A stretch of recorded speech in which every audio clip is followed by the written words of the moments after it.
ప్రభు బలలో పాల్గొన కాకముందు దేవుని మాటలు కొన్ని చదువుకుందాం. కొరింథీ పత్రిక 11వ అధ్యాయం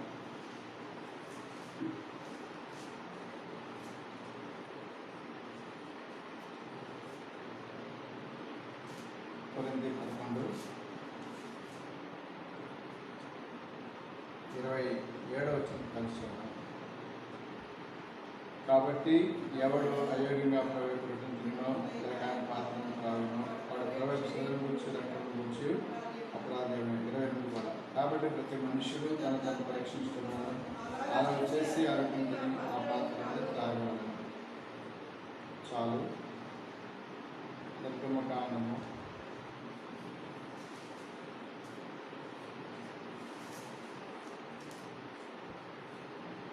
12వ అధ్యాయం 22వ వచనం. నిర్గమకాండము 12:22 కలిసి చూద్దాం.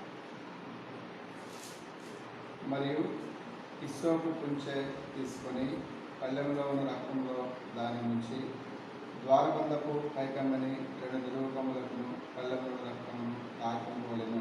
తరువాత మీరు ఎవరినో ఉదయం వరకు తన ఇంటి ద్వారం నుండి బయలు వెళ్ళకూడదు. చాలా ప్రార్థన. మమ్మల్ని మిగిలిగా ప్రేమించిన ప్రేమ కలిగిన తండ్రి, దయగలిగిన ప్రభువా, మీకే వందనాలు, స్తోత్రాలు చెల్లించుకుంటున్నాను నాయన. అదే కాలం నుండి ఈ సన్నిధి మధ్య స్తోత్రాలు. పాటల్లో సహాయపడ్డారు, దేవా ఆరాధనలో సహాయపడ్డారు, ఆరాధన ఒప్పందంలో తోడు ఉన్నారు. మీరు నేర్పించడానికి స్థుతిస్తున్నాం. బలను సమర్పించడానికి నేను చేరవచ్చుగా మరోసారి మా బలహీనతను క్షమించండి. మీరు రక్తంతో కడగని చూపించండి, సహాయపడండి. దేవా ఈ శరీరానికి రక్తాన్ని గుర్తుగా రొట్టె ద్రాక్షరసాల్లో యోగ్యంగా చేయడానికి మా ప్రభుత్వం వేడుకుంటూ మీ చేతికి అప్పగిస్తూ చేరవచ్చిన మా ప్రియుని బట్టి, దూరంగా వెళ్ళిన మా ప్రియుని బట్టి స్థుతిస్తూ యేసు ప్రభు నామమున స్తుతించి ప్రార్థించి అడిగి వేడుకుంటున్నాము తండ్రి. ఆమేన్.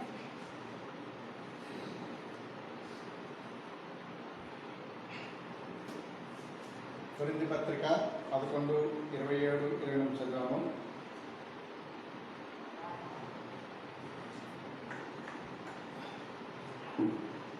నిర్గమకాండము 12వ అధ్యాయంలో ఒక మాట మనం చదివినాం. 22వ వచనాన్ని మనం చదివినాం. నిర్గమకాండము 12:22 వచనం చదివినాం. ముందు చదివింది యేసు ప్రభువారి యొక్క శరీరానికి రక్తానికి గుర్తుగా రొట్టె ద్రాక్షరసము, దాంట్లో పాల్గొంటూ పొందినప్పుడల్లా మనం ఏం చేయాలంటే అది ప్రభు యొక్క శరీరం అని, ప్రభు యొక్క రక్తమని తిరిగి మనల్ని మనం పరిశీలన చేసుకుని ఆ రొట్టె ద్రాక్షరసాల్లో పాలుభాగస్థలము కావాలి. ఎక్కడనంటే దేవుని యొక్క ఇంట్లో, the presence of the lord, దేవుని యొక్క ఇంట్లో దాంట్లో పాలుభాగస్థలం కావాలి. రెండవ మాట నిర్గమకాండము 12వ అధ్యాయం 22వ వచనం చదివినాం. ఈ సందర్భం ఇశ్రాయేలీయుల్ని ఐగుప్తు దేశం నుండి బయటకు తీసుకురావడానికి 10 రకాల ఆశ్చర్యకార్యాలు దేవుడు చేశాడు. చేసిన తర్వాత కూడా ఫరో రాజు వినలేదు.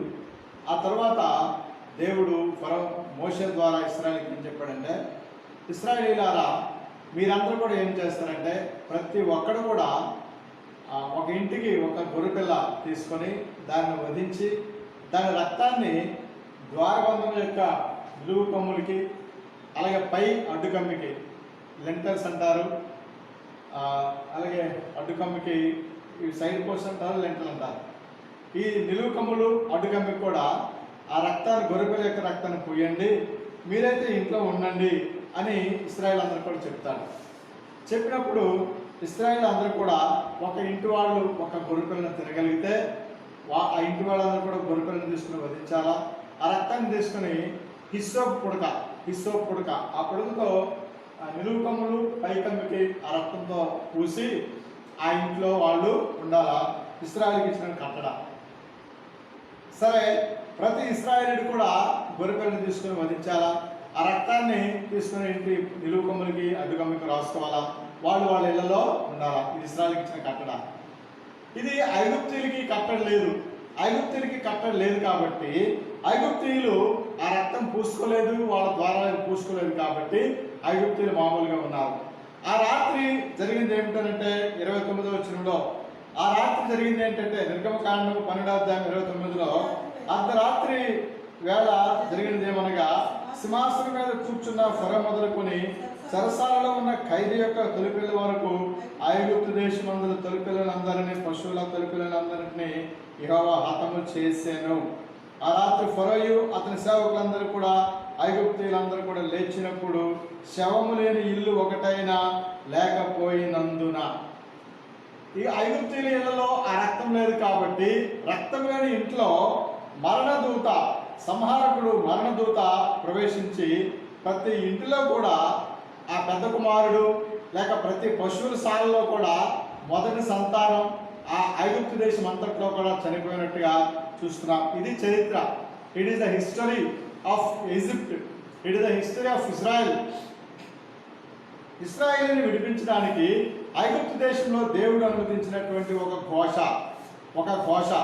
ఐగుప్తు దేశం నుండి ఇశ్రాయేలు విడిపించడానికి దేవుడు చేసినటువంటి ఒక ప్రణాళిక, ప్లాన్ ఆఫ్ గాడ్.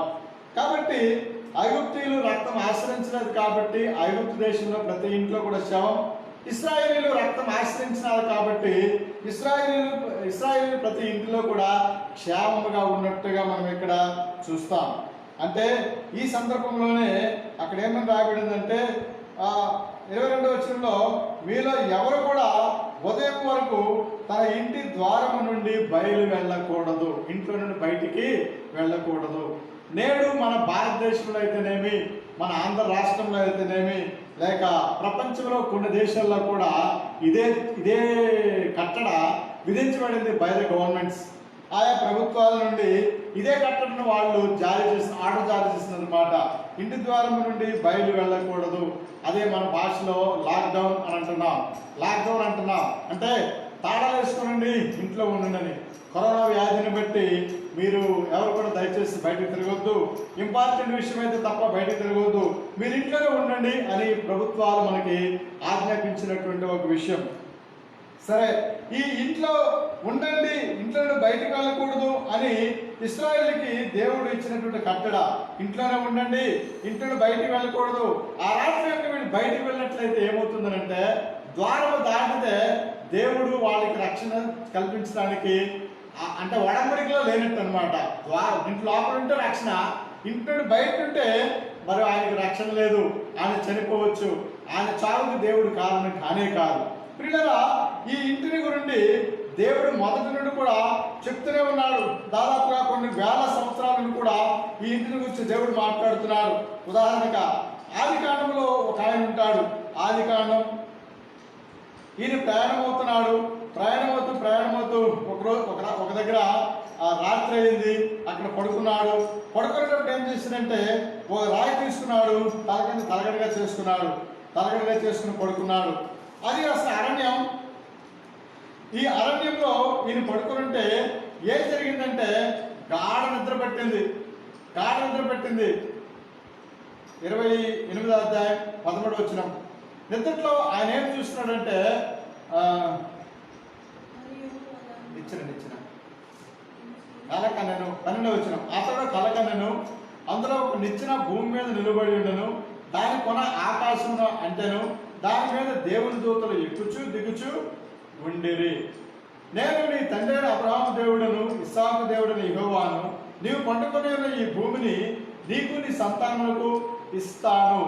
దేవుడు ఆయనతో మాట్లాడుతున్నాడు. ఆ భక్తుడి పేరు యాకోబు. దేవుడు మాట్లాడుతున్నాడు. అతను పడుకునుంటే కింద నుండి పైకి ఒక నిచ్చెన వేయబడింది, వేయబడింది. దేవదూతలు పైకి ఎక్కుతున్నారు, కిందికి దిగుతున్నారు, పైకి ఎక్కుతున్నారు దేవదూతలు. ఆ దర్శనాన్ని చూశాడు యాకోబు. వెంటనే లేచాడు. లేవగానే ఏం చేశాడంటే, ఏ రాయి అయితే తల కింద పెట్టుకున్నాడో ఆ రాయిని ఏం చేశాడంటే అక్కడ పాతి దాన్ని అభిషేకించినట్లుగా మనం చూస్తాం. 18వ వచనం. తెల్లవారినప్పుడు యాకోబు లేచి తాను తలగడగా చేసుకున్న రాయి తీసి దానిని స్తంభముగా నిలిపి దాని కొన మీద నూనె పోసెను. మరియు ఆ స్థలమునకు బేతేలు అని పేరు పెట్టాడు. బేతేలు అంటే అర్థం ఏంటంటే, బేత్ అంటే ఇల్లు, ఏలు అంటే దేవుడు. బేతేల్ అంటే దేవుని యొక్క ఇల్లు, దేవుని యొక్క గృహము, హౌస్ ఆఫ్ గాడ్ అని. దానికంటే ముందు 17వ వచనం ఏమంటాడంటే, ఈ స్థలం ఎంత భయంకరం, ఇది దేవుని మందిరమే కానీ వేరొకటి కాదు, పరలోకపు గవని ఇదే. ఇది దేవుని మందిరమే కానీ వేరొకటి కాదు, పరలోకపు గవని ఇదే. ద గేట్ అంటూ హెవెన్, పరలోకానికి దారి, పరలోకానికి మార్గము ఇది అని చెప్తున్నాడు. అంటే ఆయన తల కింద పెట్టుకున్న రాయి, దానిని పాతాడు, దాని మీద నూనె పోసాడు. దానికి ఏమన్నాడంటే, ఇది పరలోకపు గవిని అన్నాడు, ఇది దేవుని ఇల్లు అన్నాడు. దాన్నే బలిపీఠం అంటాం. ఆ బలిపీఠమే ప్రతి దేవుని మందిరంలో కూడా, యేసుప్రభు దేవాలయం, ప్రతి దేవాలయంలో కూడా ఆ బలిపీఠం అనేది ఫ్రంట్ ఉంటుంది. అక్కడే యాజకుడు లేక పాస్టర్ గారు నిలబడి వాక్యం చెప్తారు. దాన్ని బలిపీఠం అని అంటాం. ఈయన పాత్రుడు రాయిని బలిపీఠంగా చేశాడు అనమాట. బలిపీఠం చేసి దానిని బేతేలని పేరు పెట్టాడు, దేవుని ఇల్లు అని పేరు పెట్టాడు. ఈ మాట మనం దేనికి జ్ఞాపకం చేసుకుంటున్నామంటే, ఈ దేవుని మందిరం ఇది వేరొకటి కాదు, దేవుని మందిరం, పరలోకపు గవిని ఇదే అన్నాడు. పరలోకపు గవిని అంటే పరలోకానికి వెళ్ళడానికి మార్గము అన్నాడు. అది ఏది అని అంటే దేవుని యొక్క ఇల్లు. దేవుని యొక్క ఇల్లు దేనికి గుర్తు అంటే పరలోకానికి గుర్తు, లేక పరలోకం వెళ్ళడానికి గుర్తు. అందుకే యేసుక్రీస్తు ప్రభువు అన్నాడు, ఇరుకు ద్వారా ప్రవేశింపు పోరాడుడి, అనేకులు దీని ద్వారా పోరాడరు కానీ ఇది వారికి సాక్ష్యం కాదు. విశాల మార్గంలో చాలా మంది వెళ్తారు కానీ ఇరుకు మార్గంలో ప్రవేశింప పోరాడుడి యేసుక్రీస్తు ప్రభు వారు చెప్పారు. చూడండి,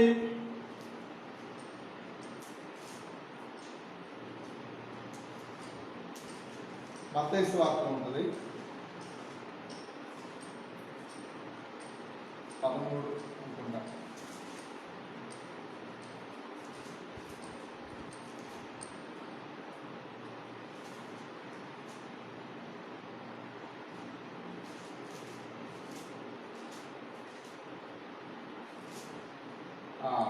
మత్తయి సువార్త 7వ అధ్యాయం 13వ వచనం, ఇరుకు ద్వారములో ప్రవేశించుడి, నాశనమునకు పోవు ద్వారము వెడల్పు, ఆ దారి విశాలమునై ఉన్నది, దాని ద్వారా ప్రవేశించువారు అనేకులు. జీవమునకు పోవు ద్వారము ఇరుకు, ఆ దారి సంకుచితమునై ఉన్నది, దాన్ని కనుగొని వారు కొందరే. ఈ మార్గం యేసు ప్రభు వారు దేని గురించి మాట్లాడుతున్నారంటే ఇరుకు ద్వారం అంటే సిలువ ద్వారం. ఇక్కడ ఒక మ్యాప్ ఉంటుంది, అది వెనుకున్నది, ఇక్కడ ఒక మ్యాప్ ఉంటుంది. ఆ మ్యాప్లో విశాల మార్గము ఇరుకు మార్గం అని ఉంటుంది అనమాట. విశాల మార్గము బ్రాడ్వే, ఇరుకు మార్గము నేరోవే. విశాల మార్గము ఇరుకు మార్గం అని ఒక మ్యాప్ ఉంటుంది. ఆ విశాల మార్గంలో చాలా మంది వెళ్తుంటారు, ఇరుకు మార్గంలో కొందరే వెళ్తారు. ఆ ఇరుకు మార్గం అనేది యేసు ప్రభువుల ద్వారం, లేక సిలువ మార్గం, లేక సిలువ ద్వారం. ఆ సిలువ ద్వారంలో ప్రవేశించండి, నాశనకు పోవు ద్వారం వెడల్పు, ఆ దారి విశాలమైనది. నాశనకు పోవడానికి ఆ దారి చాలా విశాలంగా ఉంటుంది, అయితే ఇరుకు ద్వారంలో ప్రవేశించండి అన్నాడు. ప్రియులారా, ఆ ఇరుకు ద్వారమే దేవుని యొక్క ఇల్లు, లేక దేవుని యొక్క మందిరం, లేక దేవుని యొక్క మార్గం. ఆ మార్గం గురించి యాకోబు ఇక్కడ ఏమన్నాడంటే ఇది దేవుని మందిరమే కానీ వేరొకటి కాదు అన్నాడు. అక్కడ రాయి పెట్టాడు, దానికి అభిషేకించాడు అంటే బలిపీఠం కట్టాడు, అభిషేకించాడు, దానిని బేతేలు అని చెప్పాడు. అంటే దేవుని యొక్క గృహము అని, దేవుని యొక్క మందిరం అని దానికి పేరు పెట్టాడు. ప్రియులారా, ఆ దేవుని మందిరంలో దేవుడు మాట్లాడతాడు, యాకోబుతో మాట్లాడాడు కాబట్టి దాన్ని దేవుని మందిరం అని పేరు పెట్టాడు. అది బలిపీఠం కట్టాడు, దాన్ని అభిషేకించాడు. ఆ దేవుని యొక్క మందిరమే దేవుని యొక్క ఇల్లు. ఆ ఇంట్లో నుండి యేసుక్రీస్తు ప్రభువారు దేవాది దేవుడని యెహోవా మోషే ద్వారా ఇశ్రాయేలును తెమ్మన్నాడంటే తన ఇంటి ద్వారము నుండి బయలు వెళ్ళకూడదు. ఈ కరోనా అనే వ్యాధిని బట్టి కూడా ఆంధ్ర రాష్ట్రంలో అయితేనేమి, భారతదేశంలో అయితేనేమి మే 3వ తేదీ వరకు కూడా ఇంటి నుండి బయటికి వెళ్ళకూడదు అని మన గవర్నమెంట్ మనకి ఆదేశించింది అనమాట. ఇక్కడ ఈ నిర్గమకాండంలో మోషే చెప్పిన మాట, ఐగుప్తులో నివాసం ఉంటున్నటువంటి ఇశ్రాయేలీలు వారి ఇళ్లలో వాళ్ళు ఉండాలి, ఆ ఇంటి నుండి బయటికి రాకూడదు. వాళ్ళు ప్రతి ఇంటికి కూడా నిలువు కమ్ములు, సైడ్ పోస్ట్ అంటాం, నిలువు కమ్ములకి పైకమ్మి లెంటలు అంటాం, పైకమ్మికి సైడ్ పోస్టులకు కూడా ఆ రక్తాన్ని పూసి ఆ ఇంట్లో ఉండాలి. ఎవరైతే రక్తాన్ని పూసి ఇంట్లో ఉన్నారో వాళ్ళకి రక్షణ. ఇల్లు దేనికి సాదృశ్యం అంటే రక్షణకి సాదృశ్యంగా ఉంది. ఇల్లు దేనికి సాదృశ్యం అంటే రక్షణకి సాదృశ్యంగా ఉంది. చూడండి, కీర్తనాకారుడు 22వ అధ్యాయం కీర్తనాకారుడు ఏమని రాశాడంటే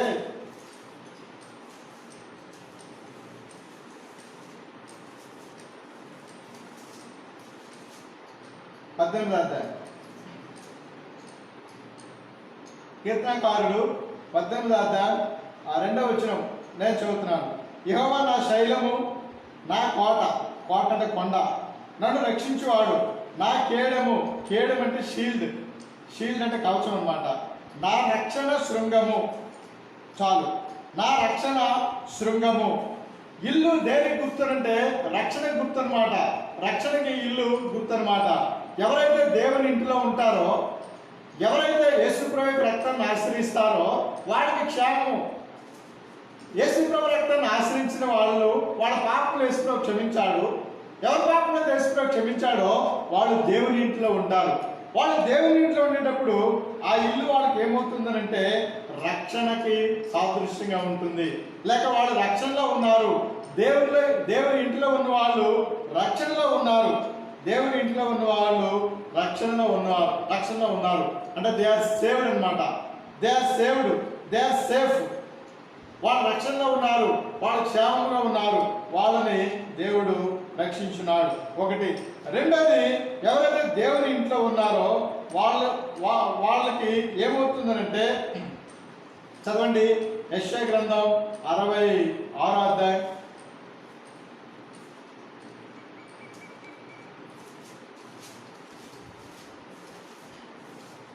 66వ అధ్యాయం 13వ వచనం.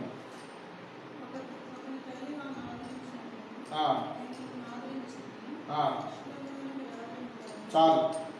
దేవుని ఇంట్లో ఉన్న వాళ్ళని దేవుడు ఏం చేసేవాడుగా ఉన్నాడంటే ఆదరించేవాడుగా ఉన్నాడు. ఒకటి, రక్షణ కల్పించేవాడుగా ఉన్నాడు. రెండు, ఆయన ఆదరించేవాడుగా ఉన్నాడు. దేవుని యొక్క ఇల్లు రక్షణకి సాదృశ్యంగా ఉంది. దేవుని యొక్క ఇల్లు మనల్ని ఆదరించేదిగా ఉంది. దేవుని యొక్క ఇల్లు మనల్ని ఆదరించేదిగా ఉంది. అదేవిధంగా ఇల్లు దేనికి సాదృశ్యం అంటే విశ్రాంతి తీసుకోవడానికి ఆ ఇల్లు మనకి ఆధారంగా ఉంది. ఆ కీర్తనకారుడు, ఆ వాక్యం నాకు గుర్తులేదు కానీ 119 కీర్తన ఉంటుంది. నీ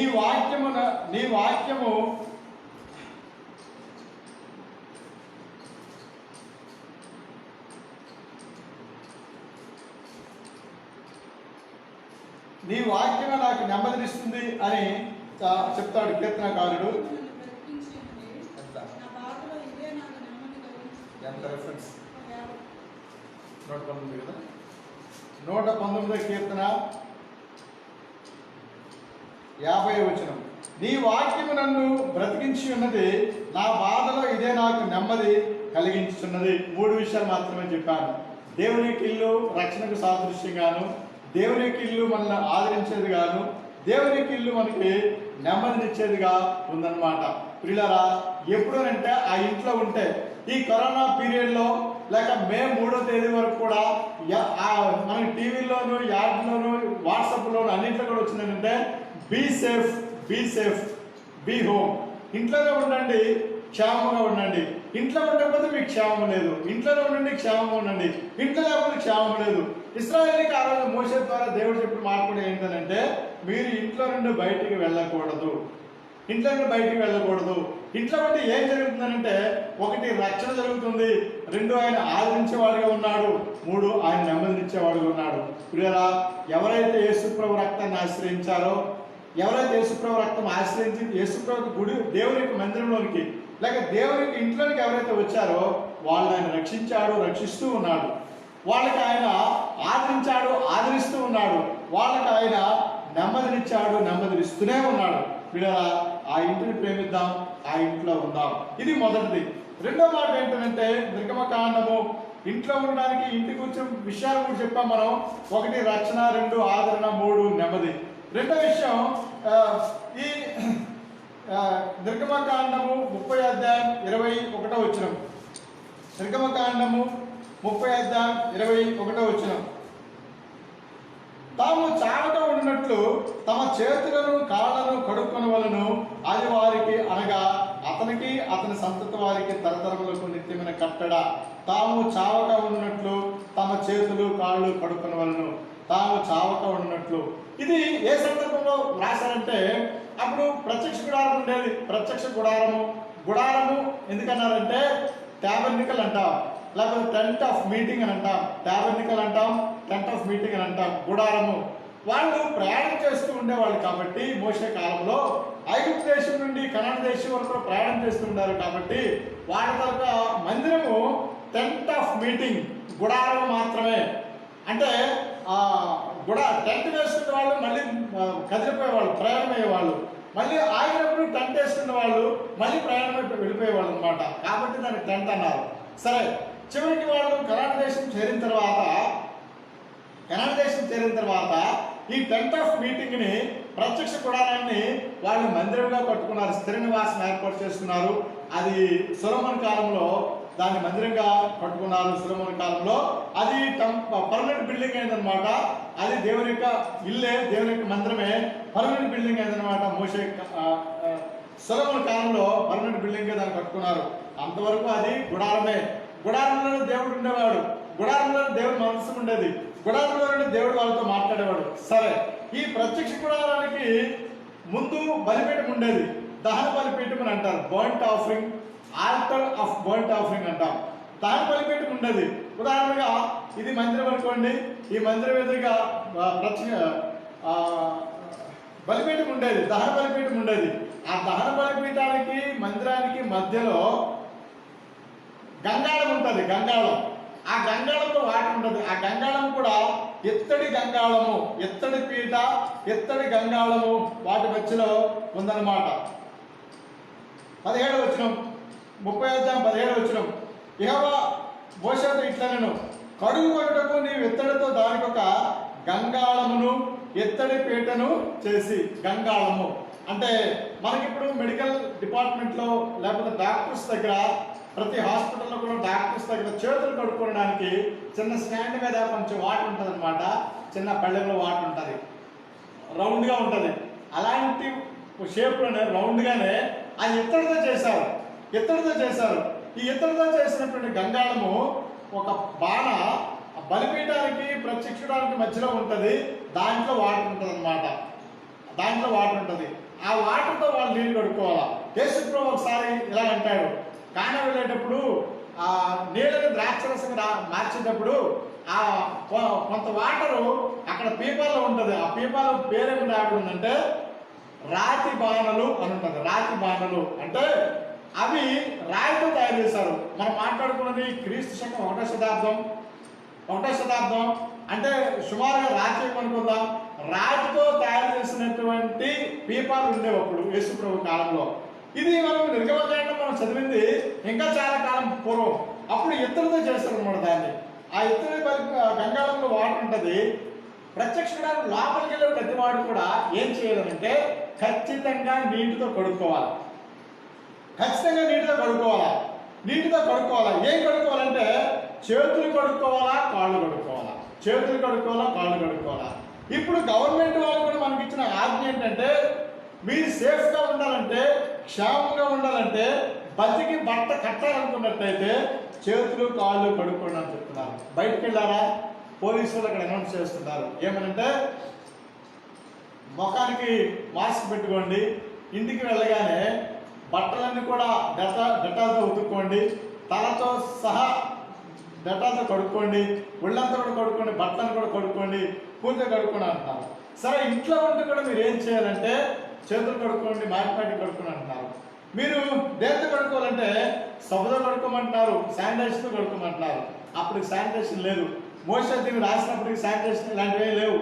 బహుశా ఇలాంటి సబ్బులు లేవు, కానీ వాళ్ళు వేరే వేరే వాడుకునేవాడు అనుకోండి. ఇలాంటి సబ్బులు లేవు. అయితే ఈ కరోనా నుండి తప్పించుకోవడానికి మనం ఏం చేయాలంటే ఈ శానిటైజేషన్ వాడాలి, మాటిమాటికి చేతులు కడుక్కోవాలి, కాళ్ళు కడుక్కోవాలి.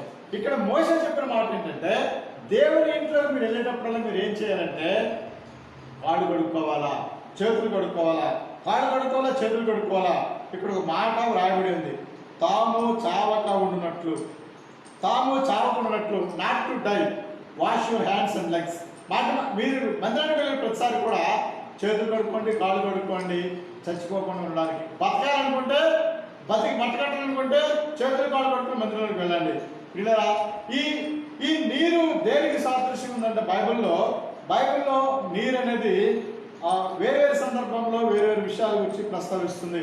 ఒకటి, కొన్నిసార్లు నీరు వాక్యానికి సాదృశ్యంగా రాశారు, కొన్నిసార్లు నీరుని పరిశుద్ధాత్మకు సాదృశ్యంగా రాశారు. ఇక్కడ నీటితో కాళ్ళు చేతులు కడుక్కోండి. ఇప్పుడు మనం ఏం చేయాలంటే మనం దేవుని యొక్క వాక్యంతో మనం కాళ్ళు కడుక్కోవాలా, దేవుని యొక్క వాక్యంతో చేతులు కడుక్కోవాలా, దేవుని యొక్క వాక్యంతో అవయవాలన్నీ కూడా కడుక్కోవాలన్నమాట. అవయవాలన్నీ కూడా దేవుని యొక్క వాక్యంతో కడుక్కోవాలా. అలా కడుక్కొని దేవుని యొక్క మందిరానికి రావాలా. మన మధ్యలో బల్ల ఉంది. యేసు ప్రభు యొక్క శరీరానికి గుర్తుగా రొట్టె, రక్తానికి గుర్తుగా ద్రాక్షరసం ఉన్నాయి. ఈ బల్లలో మొదట మనం ఆరాధన చేసినాం, రెండవదిగా బల్లలో మనం చేయవేస్తాం. ఆరాధన చేసినా మంచిది, బల్ల చేవేస్తాం. ఆరాధన చేసిన మనము, బల్ల చేవేసిన మనము ఇక్కడ ఏమని రాబడిందంటే తాము చావక ఉండినట్లు, not to die, wash your hands and legs. మీరు చచ్చిపోకుండా ఉండాలనుకున్నట్లయితే మీ చేతులు కాళ్ళను కడుక్కొనాలా. ఇది అతని సంతతికి, అతని సంతతి వారందరికీ కూడా తరతరములకు నిత్యమని కట్టడ. తరతరములకు అంటే ఫ్రమ్ జనరేషన్ టు జనరేషన్, తరతరములకు, నా మోసే తరానికి, మోసే పిల్లల తరానికి, వాళ్ళ పిల్లల తరానికి, అలాగే ఇప్పుడు వరకు కూడా నా తరానికి, నా పిల్లల తరానికి, నా తండ్రులు, నా తాతలు, అక్కడి నుండి కూడా తరతరాలకు నిత్యమైనటువంటి కట్టడ. దేవుని యొక్క మందిరానికి వెళ్ళేటప్పుడు మనం చేయవలసింది ఏంటంటే మన చేతులు కడుక్కోవాలా, మన కాళ్ళు కడుక్కోవాలా, మన హృదయం కడుక్కోవాలా. అందుకే దేవుని యొక్క వాక్యము ఈ మాట చెప్పింది. చదవండి, హెబ్రీ పత్రిక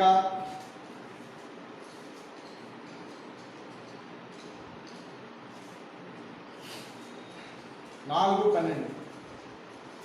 దేవుని వాక్యము సజీవమై బలము గలదై రెండంచులు గల ఎటువంటి ఖడ్గము కంటెను వాడిగా ఉండి ప్రాణము, ఆత్మ, కీళ్ళు, మూలుగులు విభజించినంత మట్టుకు దూరుచు హృదయము యొక్క తలంపులు, ఆలోచనలు శోధించుచున్నది.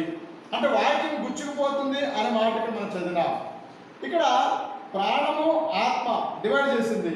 కీళ్ళు, మూలుగులు, వీటిని కీళ్ళు అంటాం, మూలుగులు ఉంటాయి. అంటే ప్రతి కీళ్ళను కూడా దూరుకుపోవాలా. అలాగే ప్రాణము, ఆత్మ అన్నింటినీ డివైడ్ చేసింది. కీళ్ళు, మూలుగులు వాటికి డివైడ్ చేసింది. శరీరంలో ప్రతి అవయవాలను కూడా ఈ వాక్యం అనేది కట్టెలకు దూరుకుపోయి, ప్రతిదాన్ని కూడా విభజించి ప్రతి అవయవాన్ని కూడా పరిశుద్ధపరచాలి. పిల్లరా, మన దేవునికి మందిరానికి వెళ్ళేటప్పుడు మనం చావకుండా ఉండాలనుకున్నట్లయితే కాళ్ళు, చేతులు కడుక్కోవాలి. మనము ఒకసారి ఇంటిని బయటకు వెళ్తే, ఈ రోజుల్లో, ఈ కరోనా వ్యాధి రోజుల్లో ఇంటిని బయటకు వెళితే లోపలికి వచ్చినప్పుడు ఖచ్చితంగా కాళ్ళు, చేతులు కడుక్కోవాలి. కాళ్ళు, చేతులు కడుక్కోకుండా ఇంటికి వెళ్ళకూడదు. సరే, ఒకవేళ బయటికి వెళ్ళినోడికి పొరపాటున చేరకపోవడం జరిగి ఒకవేళ కరోనా వ్యాధి అంటుకున్నట్లయితే ఆ వ్యక్తి ఇంటికి వెళ్ళినప్పుడు కడుక్కుంటే ఏమవుతుందంటే అది చిన్న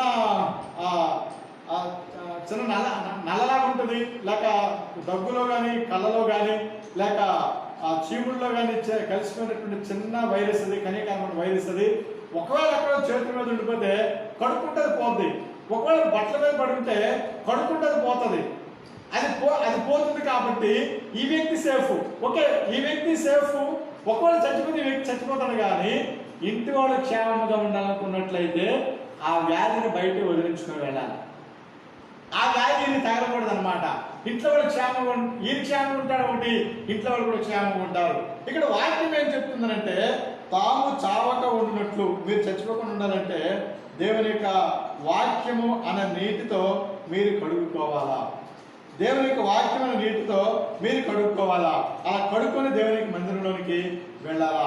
ఈ ఆత్మ దేవుని యొక్క మాట కూడా అదే మాట మనకి చెప్పబడుతుంది. చూడండి ఒకసారి రామపత్రిక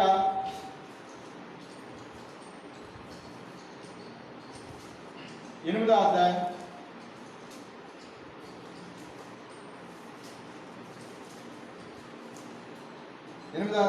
26వ వచనం ప్రార్థనలో గుర్తు చేసుకున్నాం ఒకసారి. అటువలే ఆత్మయు మన బలహీనతను చూచి సహాయం చేయుచున్నాడు. ప్రార్థన గురించిది. మనము యుక్తముగా ఎలాగ ప్రార్థన చేయాలో తెలియదు, కానీ వచనము శక్యము కాని మూలుగులతో ఆత్మ తానే మన పక్షముగా విజ్ఞాపనము చేయుచున్నాడు. అదే అధ్యాయం 16వ వచనం, మనము దేవుని పిల్లలమని ఆత్మ తానే మన ఆత్మతో కూడా సాక్ష్యం ఇచ్చుచున్నాడు. మనము దేవుని పిల్లలమని ఆత్మ తానే మన ఆత్మతో కూడా సాక్ష్యం ఇచ్చుచున్నాడు. ప్రియులారా, ఎప్పుడైతే దేవుని యొక్క వాక్యంతో మనం కడుక్కుంటామో, దేవుని యొక్క వాక్యము అనే నీటితో ఎప్పుడైతే కడుక్కుంటామో, మనం కడగబడ్డ మన సంగతి ఆత్మదేవుడు సత్యం చేయాలి. ఆత్మదేవుడు సాక్ష్యం ఇవ్వాలి. 16వ వచనంలో మనం దేవుని పిల్లలం, వీఆర్ చిల్డ్రన్ ఆఫ్ గాడ్ అని ఆత్మ తానే మన ఆత్మలో కూడా సాక్ష్యం ఇస్తున్నాడు. ఎన్నిసార్లు మందిరానికి వస్తామో, ఎన్నిసార్లు దేవునికి మందిరానికి వస్తామో ప్రతిసారి కూడా కాళ్ళు, చేతులు కడుక్కోవాలా. ప్రతిసారి కూడా హృదయం కడుక్కోవాలా. ప్రతిసారి కూడా అవయవాలన్నీ కూడా కడుక్కోవాలా. వాక్య వాక్యము అనే నీటితో ప్రతిసారి కూడా మనం కడుక్కోవాలా. ప్రియులారా, ఈ మాట ముందుగుండానే ప్రస్తుత పరిస్థితి గురించి పరిశుద్ధాత్మ దేవుడు నిర్గమకాండం మోషే ద్వారా ఈ మాటను వ్రాయించాడు. ఇది రెండోది. మూడోది, ఈ వ్యాధి ఇంకా ఎలా ఉంటుందనంటే చదవండి, కీర్తన గ్రంథం 38వ అధ్యాయం. కీర్తన గ్రంథం 38వ అధ్యాయం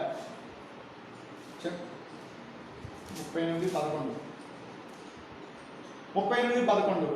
నా స్నేహితులు, నా చెలికాండ్రు నా తెగులు చూచి ఎడమగా నిలుచున్నారు, నా బంధువులు దూరంగా నిలుచున్నారు.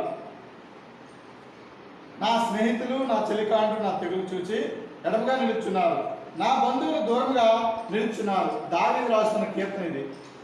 దావీదుకు అప్పుడు ఒక చిన్న అనారోగ్యం వచ్చింది. అయితే నా అనారోగ్యం చూసి నా స్నేహితులు కానీ, చెలికండ్రులు కానీ, బంధువులు కానీ దూరంగా ఉన్నారు. ఇప్పుడు వ్యాధి వచ్చిన వాళ్ళను చూసి, లేక వ్యాధి వచ్చిన వాళ్ళు ఏమంటున్నారంటే, నాకు వ్యాధి వచ్చింది కాబట్టి నా వాళ్ళంతా కూడా దూరంగా ఉన్నారు అంటున్నారు. నిజమే, ఉండాలా, దూరంగా ఉండాలా. అందుకే మొదటి వాళ్ళని క్వారంటైన్ 14 రోజులు టెస్టింగ్ ఉంచుతున్నారు. తర్వాత నెగిటివ్ వస్తే, పాజిటివ్ రాకపోతే వాళ్ళని మామూలు మనుషులుగా గుర్తిస్తున్నారు. ఒకవేళ పాజిటివ్ వచ్చినట్లయితే వాళ్ళని ఇంకా సపరేట్గా తీసుకుని వెళ్ళి వాళ్ళని ట్రీట్మెంట్ చేస్తున్నారు, కరోనా వ్యాధితో బాధపడుతున్న వాళ్ళని. కాబట్టి ఆ వ్యాధి వచ్చిన వాళ్ళకి మనం దూరంగా ఉండాలి.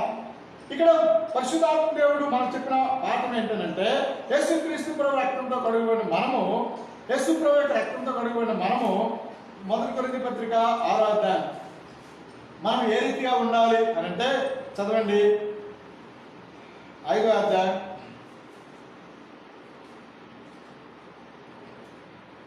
10వ వచనం. ఈ లోకపు జారులతోనైనను, లోబులతోనైనను, దోచుకుని వారితోనైనను, విగ్రహాలతోనైనను ఏమాత్రం సాంగత్యం చేయవద్దని కాదు, అలాగైతే లోకంలో వెళ్ళిపోవాల్సి వస్తుంది.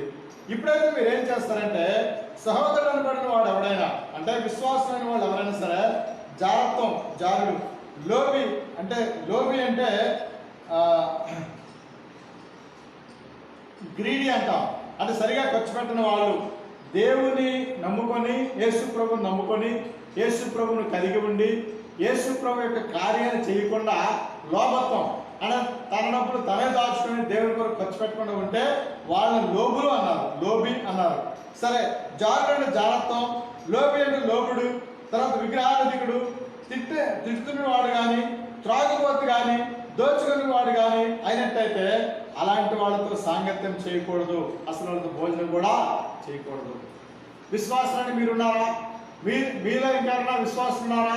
విశ్వాసమైన వాళ్ళు ఈ అలవాటు ఉన్నట్టయితే వాళ్ళతో మీరు భోజనం కూడా చేయకూడదు, వాళ్ళతో కలవకూడదు, వాళ్ళతో తిరగకూడదు. ఇక్కడ వ్యాధిగ్రస్తుడు ఏమంటున్నాడంటే, నాకు వ్యాధి ఉంది కాబట్టి మీరు దూరంగా ఉండండి అని చెప్తున్నాడు. నాకు వ్యాధి ఉంది కాబట్టి మీరు దూరంగా ఉండండి అన్నాడు. ప్రియులారా, ఈ వ్యాధి నుండి, లేక ఆ రోజు దావీదు, కీర్తనకారుడు దావీదు దీని గురించి మాట్లాడుతూ చెప్తున్నాడు అన్నమాట. సరే, తర్వాత మనకి గుడ్ ఫ్రైడే ముందు, ఈస్టర్ సండే గుడ్ ఫ్రైడే ముందు, అప్పుడు మన గవర్నమెంట్ వాళ్ళు ఒక నియమాన్ని పెట్టారు. చదవండి, మత్తయి సువార్త 17వ అధ్యాయం. గవర్నమెంట్ వాళ్ళు ఒక నియమాన్ని పెట్టారు. ఆ నియమం ఏంటంటే, ఒకవేళ మందిరాల్లో కానీ, మసీదుల్లో కానీ, గుడుల్లో కానీ మీరు కూడితే 5 వరకు కూడొచ్చు అన్నారు. 4 లేక 5 వరకు కూడొచ్చు అన్నారు. ఈ 4, 5 అంతకంటే మించకూడదు అన్నారు. ఒకవేళ ఈ 4, 5 కూడా దూరంగా ఉండాలి కానీ దగ్గరగా ఉండకూడదని గవర్నమెంట్ వాళ్ళు ఒక చిన్న మెమో లాంటిది ఇచ్చారనమాట. అంటే మైనారిటీ కమిషనర్ గారు ఆ చిన్న మెమో ఇచ్చారనమాట.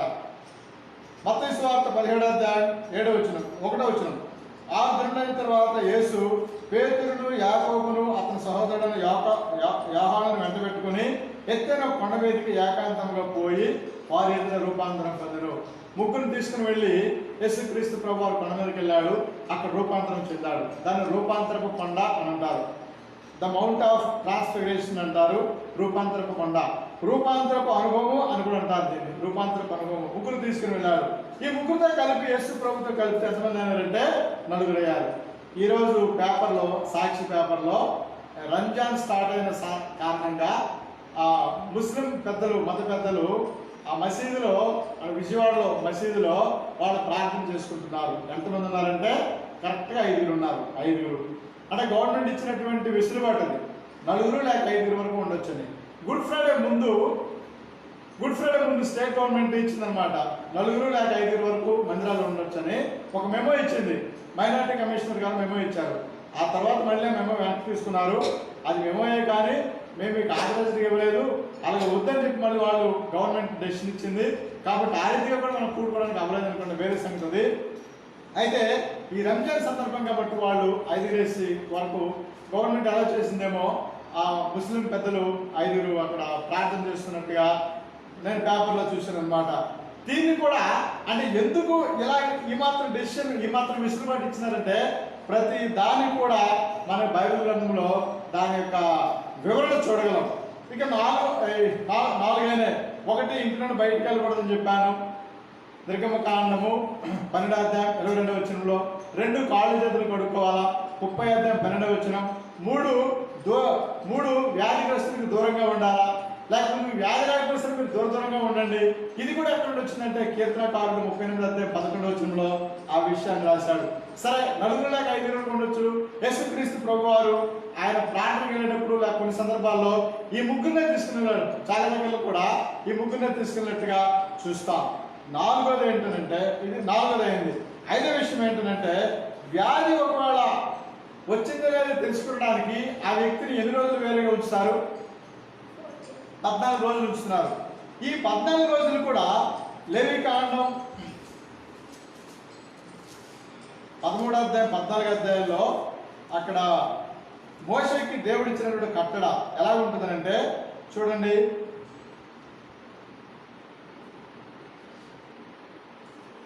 4వ వచనం 13:4వ వచనం. నిగనిగలాడు మచ్చ చర్మము కంటే పల్లము కాక వాని దేహ చర్మముందు తెల్లగా కనబడితే దాని వెంట్రుకలు తెల్లబారకున్న ఎడల యాజకుడు 7 దినములు ఆ పొడగల వారిని కడగా ఉంచవలెను. బాడీలో ఏదైనా మచ్చ వచ్చినట్లయితే ఆ మచ్చ గురుడిని టెస్ట్ చేయడానికి యాజకుడు 7 days వేరేగా ఉంచుతాడు. 5వ వచనం. 7వ నాడు యాజకుడు వారిని చూడవలను. ఆ పొడ చర్మమందు వ్యాపింపక అట్లే ఉండిన ఎడల యాజకుడు మరి 7 దినములు వారిని కడగా ఉంచవలెను. అంటే ఇంకొక 7, 2 కలిపితే 14 రోజులు. ఈ 14 రోజులు అయిన తర్వాత 6వ వచనం. 7వ నాడు యాజకుడు 2వసారి వారిని చూడాలా. అంటే 2 ఏళ్ళు 14 రోజుల తర్వాత చూడాలా. అప్పుడు పొడ చర్మమందు వ్యాపింపక అదే తీరున ఉండిన ఎడల యాజకుడు వారిని పవిత్రుడని నిర్ణయించవలెను. ఈ 14 రోజులు అయిన తర్వాత ఈ మచ్చ కనుక వ్యాపించకపోతే అంటే బాడీలో వచ్చిన మచ్చ అది తెల్లగా కానీ ఎర్రగా కానీ ఉండి అది పైకి కానీ కిందకి కానీ అవ్వకుండా, లోతు అవ్వకుండా, ఎత్తు అవ్వకుండా, దాని మీద వెంట్రుకలు మారకుండా ఉండి దాన్ని పరిశీలన చేయడానికి 1వసారి 7 రోజులు, 2వసారి 7 రోజులు, 14 రోజులు ఆ వ్యక్తిని పరిశీలన చేస్తాడు యాజకుడు. ఈ 14 రోజుల్లో కూడా ఏమాత్రం మార్పు లేకపోయినట్టయితే ఆ వ్యక్తి పవిత్రుడే నిర్ణయించాలా. లేక ఇప్పుడు ఈ క్వారంటైన్లో వేరే రాష్ట్రం నుండి మన రాష్ట్రానికి కానీ వేరే దేశం నుండి మన దేశానికి కానీ వస్తే వాళ్ళు 14 రోజులు పరిశీలన చేస్తున్నారు. 14 రోజుల తర్వాత ఆ వ్యక్తిని పరిశీలన చేస్తున్నారు, టెస్ట్ చేస్తున్నారు అన్నమాట. కరోనా వ్యాధి ఉందా లేదా టెస్ట్ చేస్తున్నారు. టెస్ట్ చేసినప్పుడు ఆ వ్యక్తికి ఆ లక్షణాలు కనబడినట్లయితే జలుబు, దగ్గు, గొంతులో నొప్పి, గొంతు గరగర కనబడినట్లయితే, జ్వరం కూడా కనబడినట్లయితే ఇవి బయట కనబడిన లక్షణాలు అదే టెస్టింగ్ లో తేలాల కరోనా పాజిటివ్ ఉందా లేదని సంగతి తెలిసినట్టయితే అంటే 14 రోజులు టైం పడుతుందో తెలియడానికి. ఈ 14 రోజుల్లో ఆ వ్యక్తి బాగున్నట్టయితే ఆరోగ్యవంతంగా నిర్ణయిస్తారు. బాగులేనట్టయితే అంటే పాజిటివ్ వచ్చినట్లయితే ఆ వ్యక్తికి వేరేగా తీసుకెళ్ళి ఆమె ట్రీట్మెంట్ చేస్తారు. ఈ లేవికాండంలో 13వ అధ్యాయంలో దేవుడు యెహోవా మోషే ద్వారా ఈ ఇశ్రాయేలుకి ఇచ్చిన ఆజ్ఞ కూడా ఈ 14 రోజుల తర్వాత ఈ వ్యక్తికి పుష్టి ఉన్నట్టు తెలిసినట్లయితే ఆ వ్యక్తి పాలనలోనికి రాకూడదు. ఆ వ్యక్తి అందరితో కలిసి నివాసం చేయకూడదు, అందరితో కలిసి ఉండకూడదు, తినకూడదు, త్రాగకూడదు. ఈ కరోనా వ్యాధి పాజిటివ్ అని నిర్ణయం అయిన తర్వాత ఆ వ్యక్తి ఇంట్లోనికి రాకూడదు, ఇంట్లో వాళ్ళతో కలవకూడదు. ఒకవేళ పెద్దిల్లు అయినట్టయితే, ఎక్కువ గదులు ఉన్నట్టయితే, వేరేగా ఫెసిలిటీ ఉన్నట్లయితే ఆ వ్యక్తికి వేరేగా స్పెషల్గా పెట్టి క్వారంటైన్లో ఉంచాలి. అంటే పాజిటివ్ వచ్చిన తర్వాత మరి ఇంట్లో ఉంచడానికి కూడా లేదు, గవర్నమెంట్ వాళ్ళు తీసుకెళ్ళిపోతారు అని వేరేగా ట్రీట్మెంట్ ఇస్తారు. ఇంట్లో ఉండడానికి ఆ వ్యక్తికి అవకాశం లేదు. పిల్లల ఈ కుష్ఠ వ్యాధి కూడా వచ్చినప్పుడు ఆ వ్యాధి నిర్ధారణ అయిన తర్వాత ఆ వ్యక్తి ఇంట్లో ఉండడానికి లేదు, అందరితో కలిసి ఉండడానికి లేదు, అందరితో కలిసి తినడానికి కూడా ఆ వ్యక్తికి లేదనమాట. పిల్లల ఇంతకంటే భయంకరమైనది ప్రస్తుతం ఉన్నటువంటి ఆ కరోనా వ్యాధి. అంతకంటే భయంకరమైనది పాపమైన రోగం. ఈ పాపమైన రోగం నీ మీద ఏర్పడి చేయకుండా ఉండాలంటే ఒకటి యేసు ప్రభువు రక్తాన్ని ఆశ్రయించాలా, నువ్వు ఇంట్లో ఉండాలా, దేవుని ఇంట్లో ఉండాలా. దేవుని ఇంట్లో నువ్వు ఉన్నట్లయితే నీకు రక్షణ ఉంది, నీకు నెమ్మది ఉంది, ఆయన నిన్ను ఆదరించేవాడిగా ఉన్నాడు. ఒకటోది. రెండోది, ఈ యొక్క వాక్యం అనే దేవుని ఇంట్లోకి వెళ్ళేటప్పుడు నువ్వు చచ్చిపోకుండా ఉండాలన్నట్టయితే వాక్యం అనే నీటితో నువ్వు కాళ్ళ చేతులు కడుక్కోవాలా, వాక్యమైన నీటితో నీ ఒళ్ళంతా కడుక్కోవాలా. అప్పుడు దేవునికి మందిరానికి వెళ్ళగలవు, చావకుండా ఉండగలవు. ఈ చావు అనేది ఎటర్నల్ డెత్, నిత్య నరకము, నిత్య దండన, నిత్య అగ్ని. ఆ నిత్య అగ్నికి వెళ్లకుండా